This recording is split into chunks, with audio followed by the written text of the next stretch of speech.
Data Explorer. Data Explorer will give you more detailed information about the definition of objects and will also display its attribute values in a tree-oriented view. You might be thinking now, what's then the difference between this one and the Object tab? So for instance, let me show you, let me put them side by side so that you can have it clear. Let me run the program again. Same search string. Oh. Let me switch the debugger on. Let me execute. Okay, let me continue with the execution. Okay, I believe we are great here. So the Data Explorer, let me enter here the objects that we took a look at. So let me move this screen.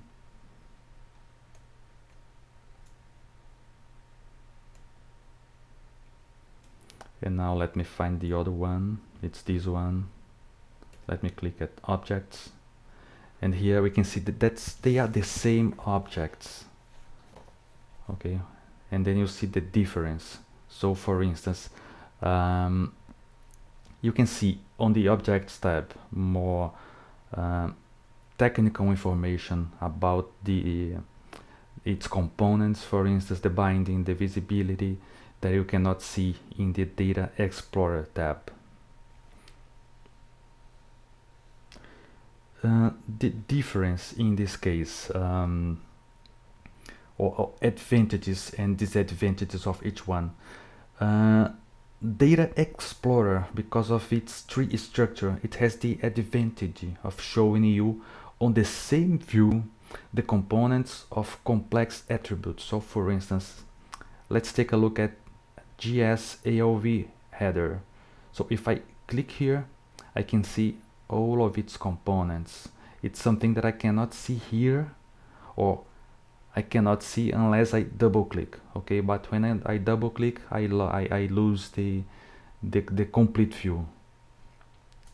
So here I can see, I can click, I can open new nodes, and then I can see all the components of the attribute.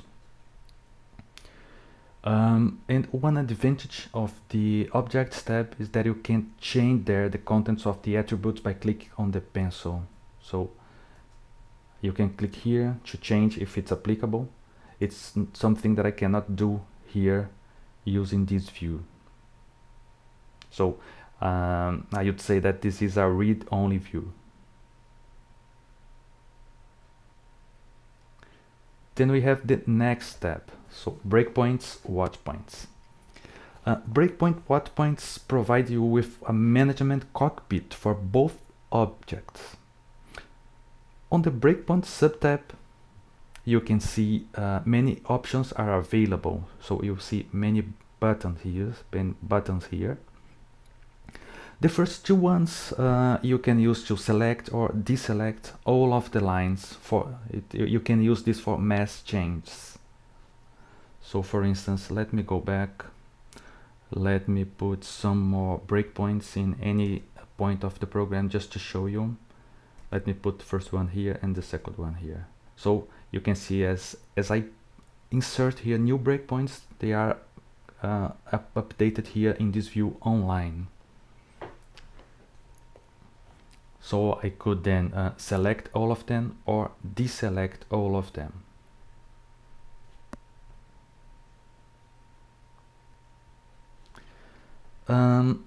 Other thing that I can do, I can, so next button I would use to create a breakpoint.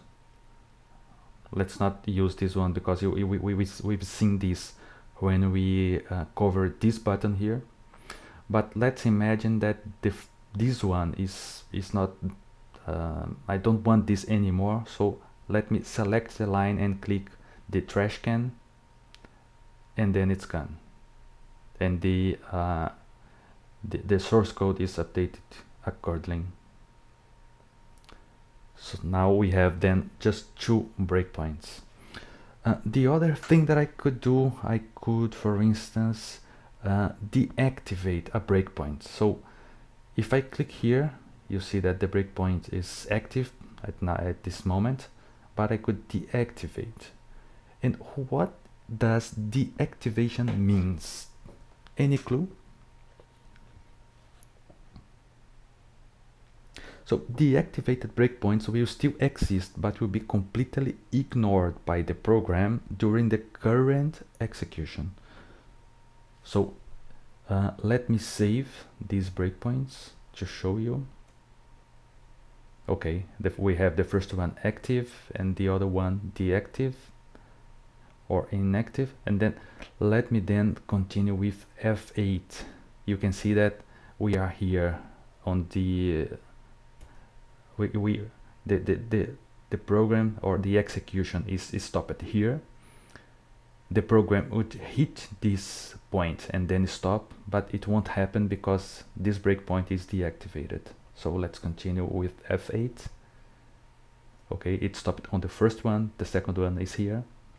If I continue, the program ends, okay, and the breakpoint was completely ignored.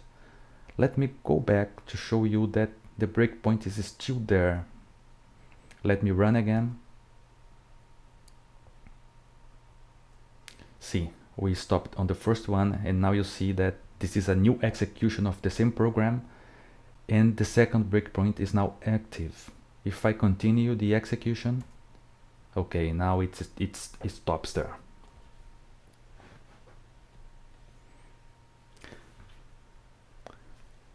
Let me navigate a little bit in the execution. Let me move on. Okay, this is exactly where I want to be. So this is a loop command. Let me double click this object. This is of course an internal table. It has 48 entries. That's what this 48 is telling me. So I would stop here. If I set a breakpoint, I would stop here 48 times. But let me do it differently. Let me put this breakpoint, let me add another one here just to show you. And imagine that I want to skip this breakpoint twice. So let me enter here the number 2 and hit enter. Okay, breakpoint was updated, as we can see on the status message. And now let me hit F8. So we are here in the execution. Let me hit F8. In theory, the execution would stop here, but let's see what happens.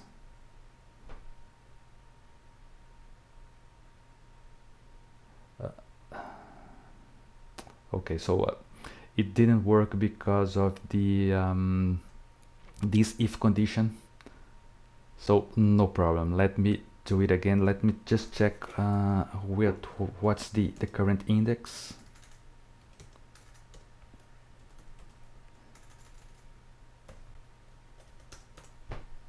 Okay, great, no problem then. So let's do the following.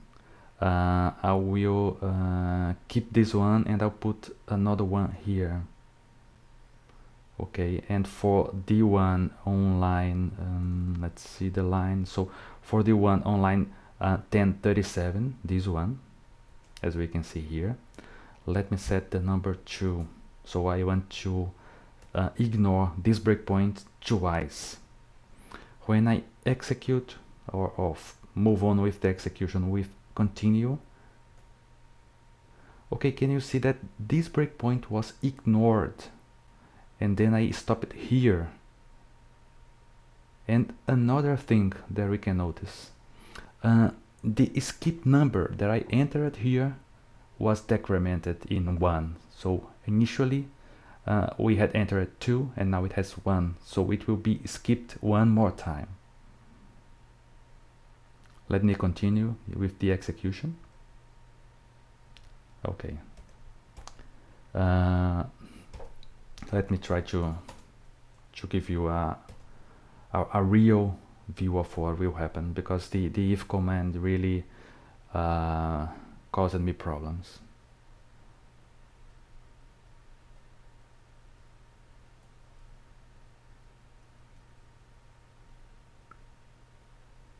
Okay, so let me enter here, and then we have the loop command.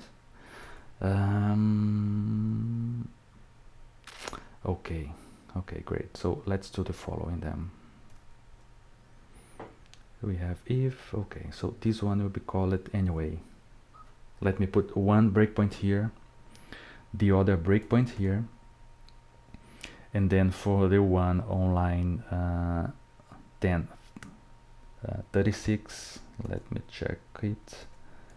For this one, the last one, let me skip it twice.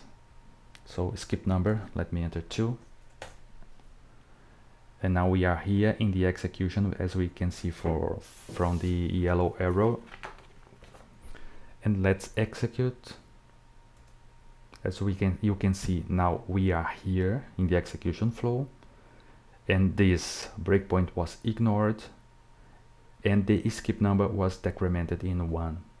Let me continue again with F8, and then you can see that now it was skipped once more. The execution flow is here, but now skip number is 0. So next time we hit F8, okay, now we stop there. So you can also skip certain breakpoint in some number of times.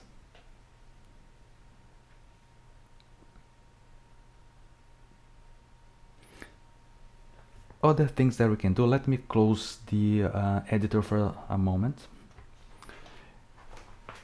We've gone through the different types of breakpoints, but I haven't shown you so far the possibility of converting breakpoint types from one type into another. So what you can do here, we can see that we have session breakpoints and then debugger breakpoints. Let me then convert this one to convert. Let me select the line and let me save it as an external breakpoint. Great, now you see that we have a stop sign and a man together. What I can also do, let me change this one, the last one, so let me click it and let me save it as a session breakpoint. You can see that it's different now, and I can keep changing according to my my needs. So let me save this one as external breakpoints, and now it changed.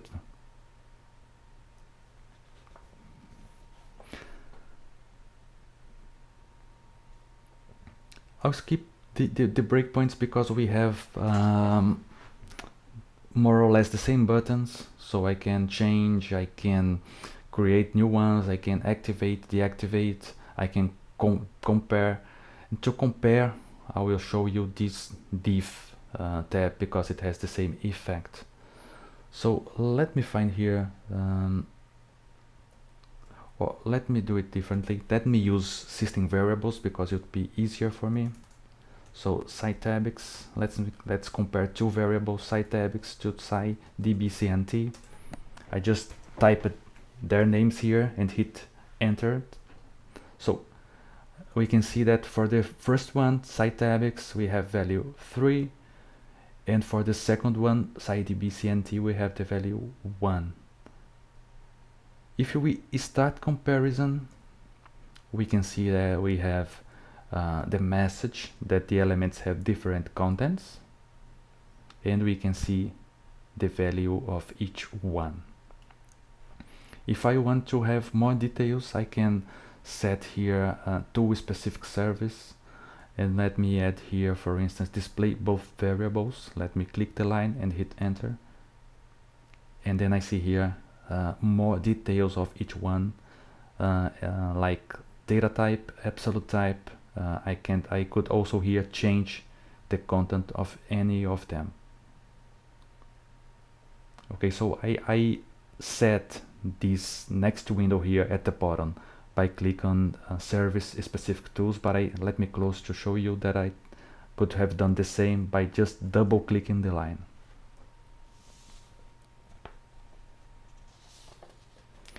Let me skip for now the scripts tab, but this is another one that I plan to add in the near future to this course, so you won't miss it.